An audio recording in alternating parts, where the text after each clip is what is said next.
চলুন আজ একটা মজার ব্যাপার নিয়ে কথা বলি। সহজলভ্যতা কিভাবে আমাদের চোখে কোনো কিছুর মূল্য ঠিক করে দেয়। প্রশ্নটা খুবই সাধারণ। কেন কিছু জিনিসের দাম এত বেশি আর কিছুর এত কম? যেমন ধরুন, অক্সিজেন ছাড়া আমরা বাঁচি না, কিন্তু এর দাম নেই। অথচ হীরা ছাড়াও দিব্যি চলে যায়।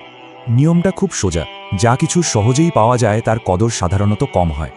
এই যে সবসময় হাতের কাছে থাকা, এটাই কিন্তু অন্যের চোখে আমাদের গুরুত্ব কমিয়ে দিতে পারে।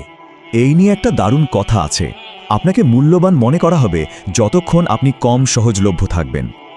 যদি মনে হয় সঠিক মূল্য পাচ্ছেন না, তাহলে সবার আগে নিজের চারপাশটা দেখুন। কারণটা কি? কারণ লোহার দোকানে গেলে সোনার দামও কিন্তু লোহার মতোই মনে হবে।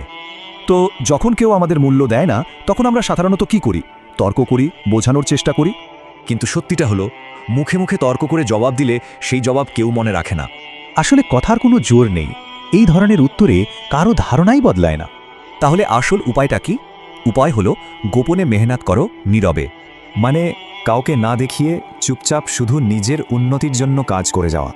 ব্যাপারটাকে অনেকটা এভাবে ভাবা যেতে পারে, একটা সাধারণ জিনিসকে মূল্যবান করে তোলার প্রক্রিয়া। যেমন ধরুন, সাধারণ ময়দা ঠিকমতো প্রক্রিয়ার পর কিন্তু 10 গুণ বেশি দামে বিক্রি হয়। লক্ষ্যটা কিন্তু বিশাল কিছু নয়, প্রতিদিন শুধু 1% করে ভালো হওয়া। আর এই উন্নতির জন্য কয়টা জিনিস মাথায় রাখা খুব দরকার।